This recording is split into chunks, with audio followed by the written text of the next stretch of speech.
Hey, what up, AD? You're with Chris Paul. Welcome to Highland Park Bowl.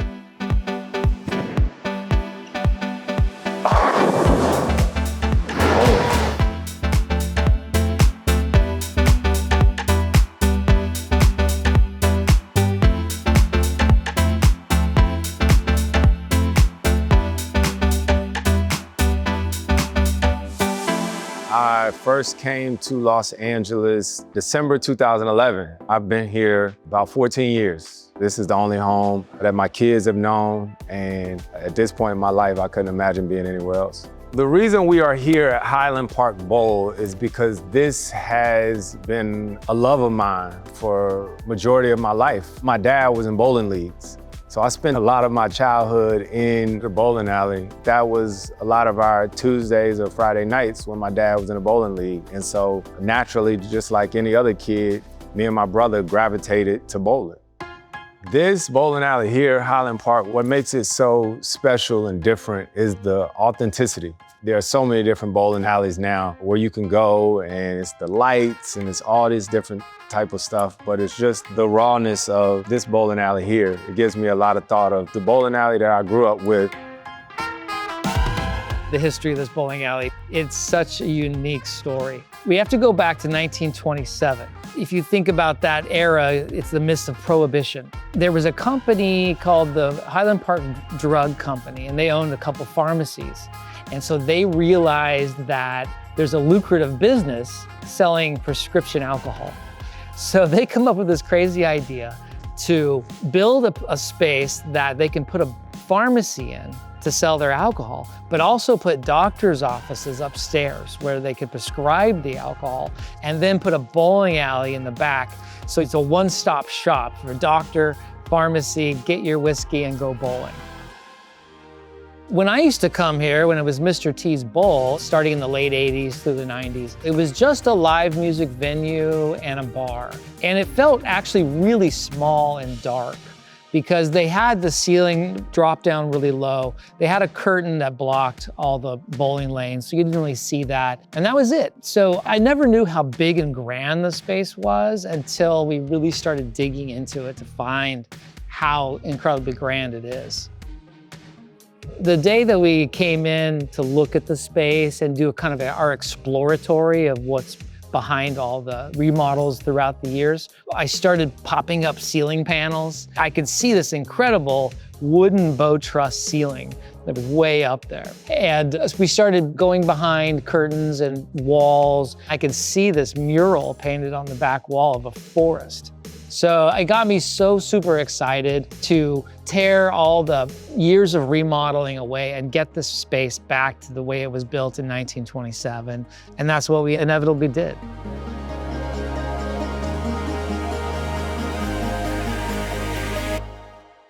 Being here in LA, you don't know who you're gonna see when you go to the bowling alley. I think a lot of times when I go bowling, people are surprised to see me there. I remember when I first started doing my bowling event, that's when I found out Nelly was a big bowler. You know, we had Lil Wayne in our bowling event. K Hart was in it one year.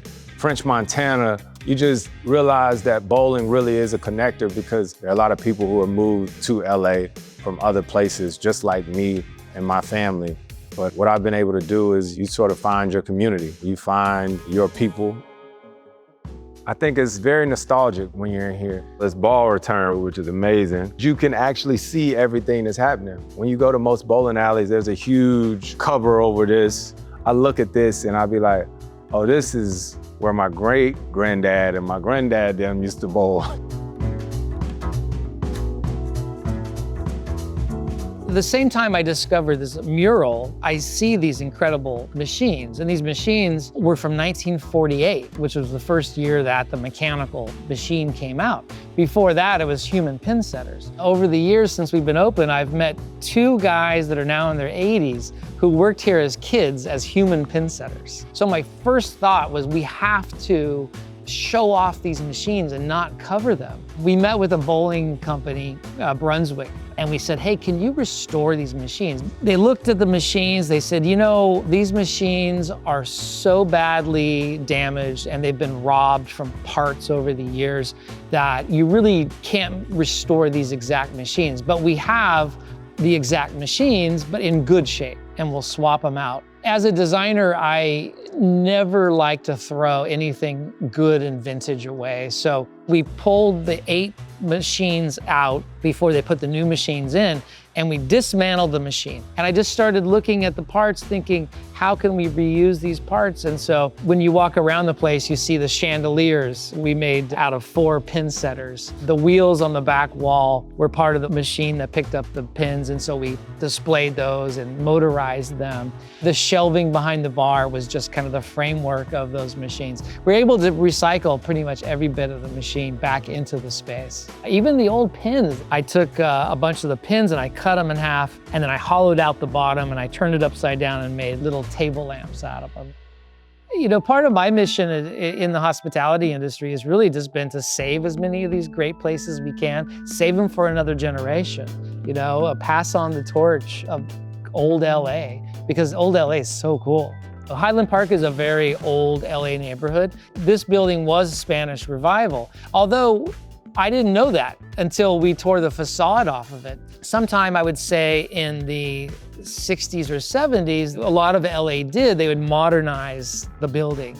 And so they covered the entire facade with like kind of a geometric metal panel. But we were able to find one incredible photo of the front of the space, the Highland Park Bowl, in the early 60s, before they had changed it.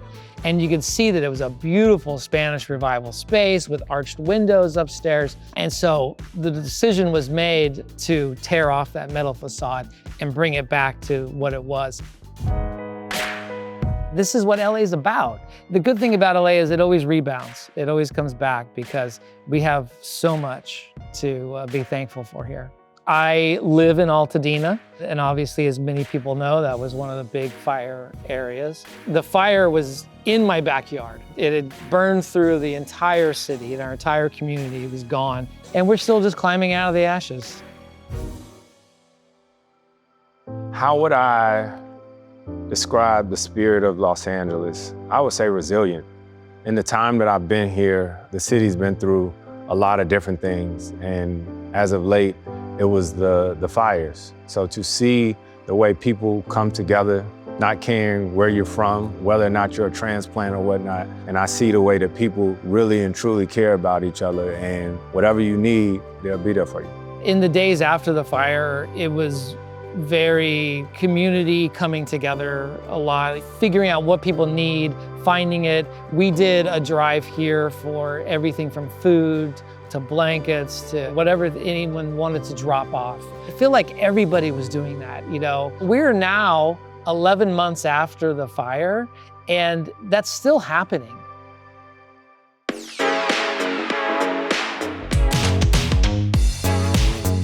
But one of the things that I noticed as I got older is that the bowling alley, it didn't have an age group. It didn't have a gender. It didn't have anything. Everyone was sort of just welcome in the bowling alley. And I think that's what I've always appreciated about it, is that it's a game that's a connector. It just allows me to relax and be with my people. When I go bowling, it's almost like I just get to be a kid all over again, right? And to have kids of my own and to see the way that they sort of gravitated towards bowling, and my wife, bowling for me is just sort of that getaway from everything else that's going on.